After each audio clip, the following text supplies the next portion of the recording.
Najasyi lalu memanggil kaum muslimin waktu itu yang dipimpin oleh Ja'far bin Abi Thalib. Kebetulan dia adalah misanan Nabi Muhammad SAW dan saudara kandung Ali radhiyallahu anhu.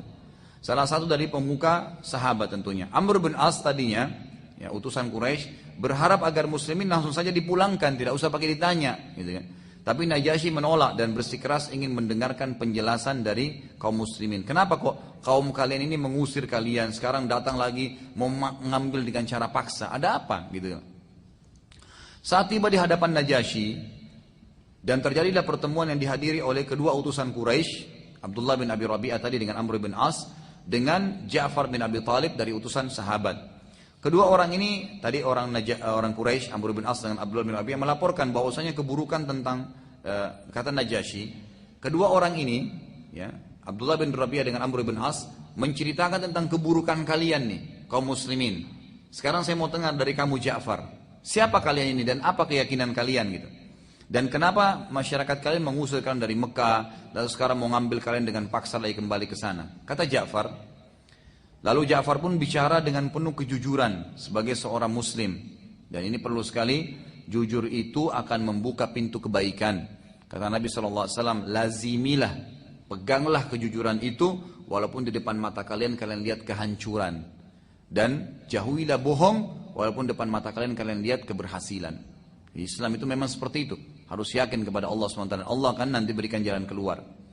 Lalu kata Ja'far radhiyallahu anhu, kami dahulu kaum yang menyembah berhala, memakan bangkai, bermaksiat, memutus silaturahim, dan kami saling berperang dan membunuh. Lalu kami diberi kemuliaan oleh Allah Subhanahu wa taala dengan mengutus seorang nabi pada kami dari golongan kami, dan seseorang yang sangat mulia garis keturunannya dan terhormat di kaumnya. Nabi kami mendakwakan pada kami agar menjaga hubungan silaturahim, meninggalkan maksiat dan kekejian. Lalu Ja'far menjelaskan Islam, ya, secara jelas-jelasnya, panjang lebar. Islam itu begini, Islam itu begini, tapi belum menyinggung masalah Nasrani, ya. Khusus bicara tentang masalah hukum Islam saja, menyembah Allah satu, bagaimana akhlaknya Nabi Muhammad SAW, bagaimana perintah-perintah dalam Islam, gitu kan. Najasyi lalu heran atau dengar keterangan itu, lalu bertanya kepada Ja'far, apakah engkau mempunyai ayat-ayat yang dibawa oleh orang tersebut yang mengaku Nabi itu? Kata Ja'far, iya. Lalu Ja'far membaca, Ja'far pintar, ya. Ja'far radhiyallahu anhu, karena tahu Najasyi ini orang Nasrani, dia pilih ayat-ayat yang berhubungan dengan Nasrani. Yang dia baca adalah surah Maryam. Yang dibaca adalah surah Maryam. Dan ini kalau orang Nasrani baca surah Maryam ini dengan betul-betul hatinya ingin cari kebenaran, langsung dapat hidayah insya Allah. Karena ini menjelaskan bagaimana prosesi Isa alaihissalam lahir tanpa ayah, gitu kan? Membantah semua pemahaman mereka, gitu kan? Bagaimana kisah disebutkan Zakaria ada, Yahya ada, kisah disebutkan.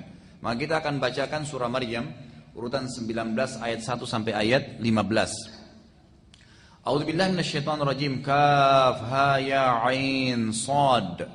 Dzikru rahmati rabbika 'abdahu Zakaria idh nada rabbahu nidaan khafiyya.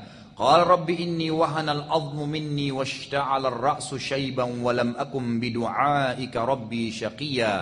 Wa inni khiftul mawaliya min wara'i wa kanat imra'ati 'akiran fahab li min ladunka waliyya yarithuni wa yarithu min ali yaqub waj'alhu rabbi radiya.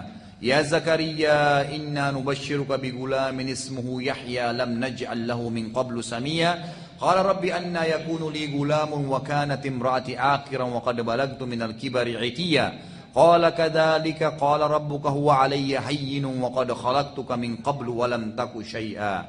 Qala rabbi ij'al li ayah. Qala ayatuka alla tukallima an-nasa thalatha layalin sawiyya. فخرج على قومه من المحراب فأوحى إليهم أن سبحوا بكرة وعشيا يا يحيى خذ الكتاب بقوة وآتيناه الحكم صبيا وحنانا من لدنا وزكاة وكان تقيا وبرا بوالده ولم يكن جبارا عصيا وسلام عليه يوم ولد ويوم يموت ويوم يبعث حيا.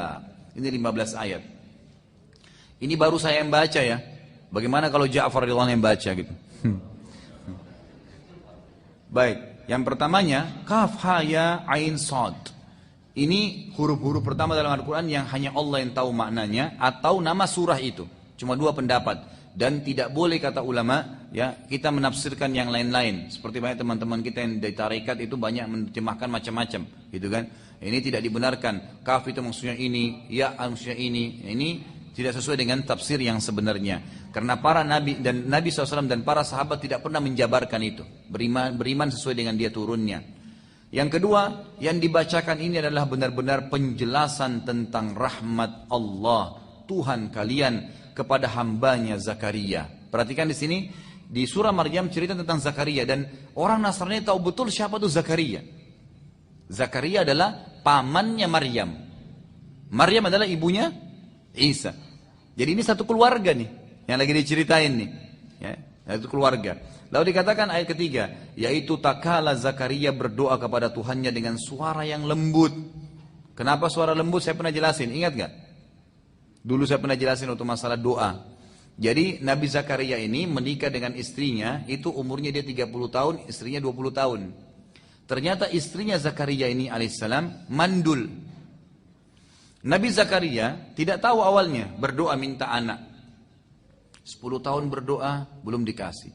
20 tahun berdoa, belum dikasih. 30 tahun berdoa, belum dikasih. Apakah Nabi Zakaria berhenti berdoa seperti Anda? 40 tahun berdoa, belum dikasih. 50 tahun, belum dikasih. 60 tahun, belum dikasih. 70 tahun berdoa, baru Allah kasih. Jadi nanti umurnya Nabi Zakaria 100 tahun, minta apa? Ya Allah, kasih saya anak dari istri saya ini yang mandul. Bukan minta istri baru bapak-bapak. Oh langsung semangat ibu-ibu ya. Walaupun halal gitu kan. Baik, saya tidak bahas poligami, nanti ribut lagi. Baik, intinya adalah Nabi Zakaria bilang, ya Allah karuniakan saya anak dari istri saya ini. Istrinya mandul, waktu dia 100 tahun, istrinya berapa tahun umurnya? Tadi kan waktu dia nikah istrinya 20, dia 10. 90 tahun. Jadi waktu Allah turunkan ayat ini Bapak Ibu sekalian Allah, itu dia sempat, Nabi Zakaria dikatakan, ingatlah tak kala ia berdoa kepada Tuhannya dengan suara lembut. Kata ulama tafsir, karena umurnya sudah 100 masih minta, ya Allah kasih anak dari istri ini. Kata mereka, kalau kaumnya dengar, kaumnya bilang Zakaria gila ini. Nggak mungkin minta anak dari kepada Allah dari istri yang mandul dan 90 tahun, sudah nggak mungkin. Kan gitu. Kita bayangkan kalau 90 tahun jalan aja sudah susah, gitu kan? Baik. Lalu apa kata Nabi Zakaria alaihissalam? Ini pelajaran besar bagi orang yang mau berdoa kepada Allah. Ya. Ia berkata, ya Tuhanku, sesungguhnya Tuhan tulang-tulangku sudah lemah, 100 tahun umurnya, dan kepalaku telah ditumbuhi uban semuanya. Tetapi aku belum pernah kecewa dalam berdoa kepadamu ya Tuhanku. Aku tidak mau putus asa. Pokoknya selama yang aku minta ini benar, tidak putus asa. Minta kepada Allah. Ini baru seminggu berdoa, Allah nggak terima, berhenti deh. Belum. Padahal pernah saya tekankan begini Bapak Ibu sekalian. Ini saya berani sumpah demi Allah. Kalau Anda minta bukan haram, ikhlas karena Allah, kan gitu. Dan tidak tergesa-gesa. Kata Nabi SAW ya, ini 3 syaratnya. Anda sudah mengatakan baru bilang, ya Allah. Misal contoh, sembuhin penyakit saya. Begitu Anda bilang ya Allah, itu begitu Anda berdoa, Allah sudah tentukan finalnya doa itu. Cuma tinggal 3 hari kah, 4 hari kah, seminggu kah, tapi ada finalnya, pasti, nggak mungkin tidak. Karena Allah mengatakan, ud'uni astajib lakum. Kata-kata ulama mengatakan astajib lakum, Allah sudah tentukan kapan Anda akan dikasih. Cuman tinggal komitmen nggak jalan. Nabi Zakaria 70 tahun minta anak dari istri yang mandul, berat bagi manusia tuh. Ternyata harus 70 tahun dilalui baru Allah kasih, gitu kan? Jadi kalau Anda la qadarullah kena penyakit kanker, punya ini, begitu berdoa, memang Allah sudah catat tuh. Oh ini mungkin kadar doanya 15 tahun. Sama aja, Anda bilang, oh kok lama 15 tahun? Kalau Anda berobat juga minum obat dokter, dokter bilang minum obat seumur hidup, mana lebih parah? Kan gitu. Ya memang Allah sudah tentuin sebenarnya, penentuan sudah ada. Nah kalau Anda sabar, tetap komitmen berdoa, tetap khusyuk, tetap minta, nanti akan ada finalnya, gitu kan? Paling jauh Anda mati. Kan kalau mati tidak ada lagi penyakitnya kan?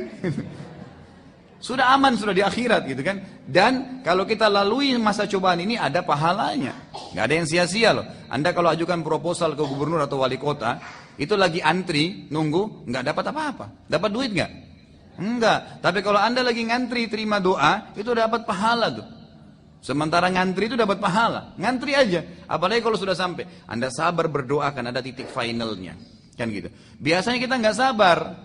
Mungkin tinggal sehari lagi berdoa Allah terima. Tapi kita berhenti. Dapat pahala tapi nggak dapat target. Perhatikan ya. Jadi ini penting. Setiap Anda sudah ngangkat proposal doa kepada Allah. Selama bukan minta yang haram. Tidak ada makanan dan minuman dan pakaian yang haram di tubuh kita. Kan gitu.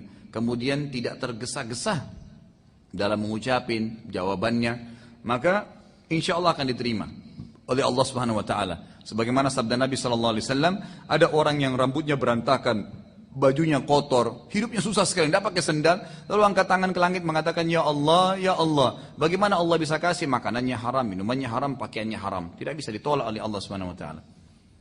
Kemudian yang masalah tergesa-gesa kata Nabi SAW, yustajabu li ahadikum ma lam ya'jal. Allah pasti terima doa salah seorang yang kalian selama dia tidak tergesa-gesa. Para sahabat penasarannya Rasulullah, wa kaifa ya'jal? Bagaimana ciri-ciri orang yang tergesa-gesa? Kata Nabi SAW, yaqulu da'autu wa lam yustajabu li fatarakat du'a. Dia mengatakan saya sudah berdoa lalu tidak ada jawabannya lalu dia tinggalkan doa. Tidak sabar.